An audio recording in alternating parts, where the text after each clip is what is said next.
हल्दी घाटी, ये नाम सुनते ही दिमाग में क्या आता है?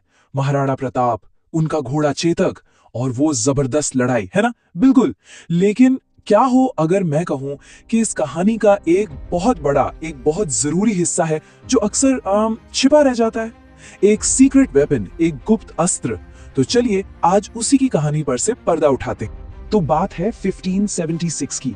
सोचिए जरा, एक तरफ मेवाड़ का एक स्वाभिमानी लेकिन छोटा सा राज्य और दूसरी तरफ मुगल साम्राज्य की वो विशाल, वो अजेय लगने वाली ताकत।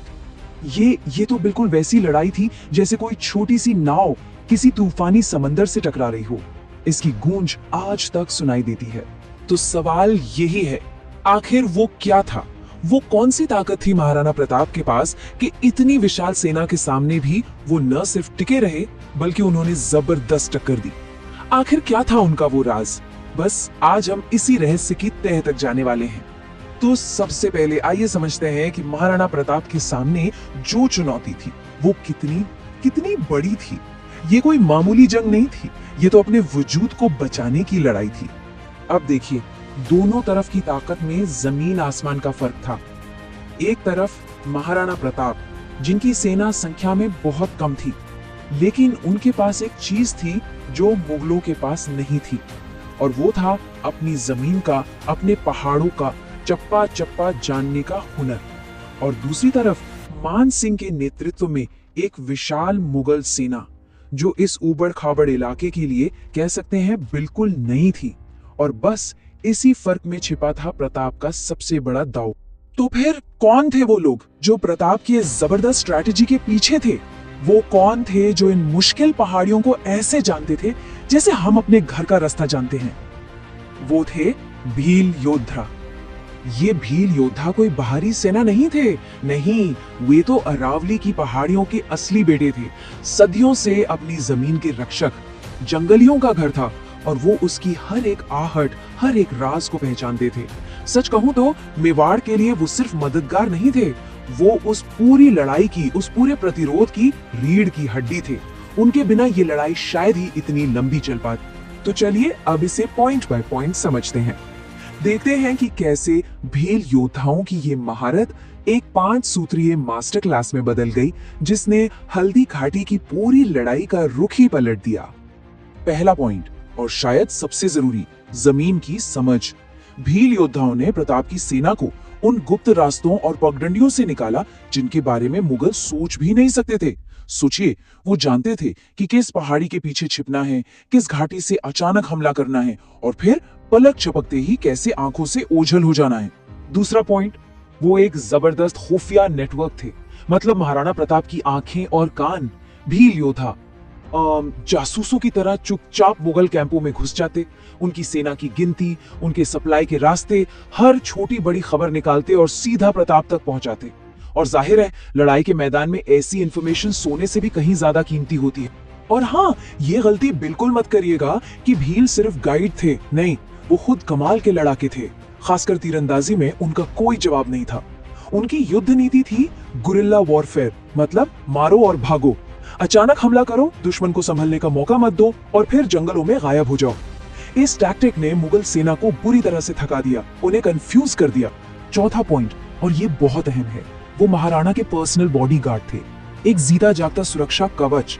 जब भी लड़ाई में पीछे हटने की नौबत आती तो यही भील योद्धा प्रताप के चारों ओर एक इंसानी दीवार बना लेते थे।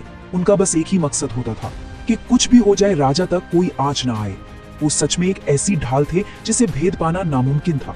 और पांचवा और आखिरी पॉइंट, जो शायद सबसे ज्यादा अंडररेटेड है, ये लड़ाई सिर्फ मैदान पर नहीं लड़ी गई। जब युद्ध के बाद महाराणा प्रताप को जंगलों में रहना पड़ा तो किसने उन्हें संभाला? इन्हीं भील योद्धाओं ने।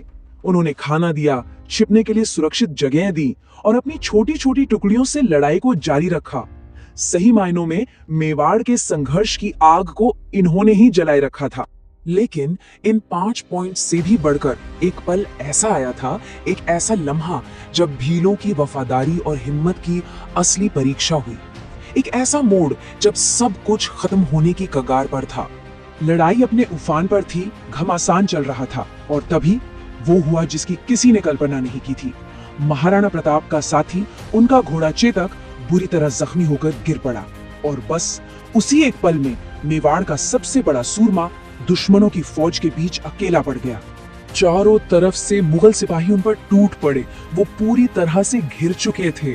उस एक लम्हे को ऐसा लगा कि बस अब सब खत्म, मेवाड़ की उम्मीद का सूरज अब डूबने ही वाला है। वहां से प्रताप का बचकर निकलना लगभग नामुमकिन लग रहा था। और ठीक उसी नामुमकिन लगने वाले पल में भील योद्धाओं ने वो किया जिसे इतिहास कभी नहीं भुला सकता। उन्होंने अपनी जान की जरा भी परवाह नहीं की और महाराणा के चारों तरफ एक इंसानी ढाल बना ली। वो एक एक करके कटते रहे, शहीद होते रहे, लेकिन अपनी जगह से हिले नहीं। उन्होंने अपनी जान देकर यह पक्का किया कि महाराणा वहां से सुरक्षित निकल जाए। ये सिर्फ वफादारी नहीं थी, ये अपनी मिट्टी के लिए, अपने राजा के लिए सबसे बड़ा बलिदान था। ये एक घटना ही काफी है ये समझने के लिए कि भीलों का योगदान कितना बड़ा और कितना निर्णायक था। तो चलिए अब ये देखते हैं कि इतिहास उनके इस बेमिसाल पराक्रम को किस नजर से देखता है।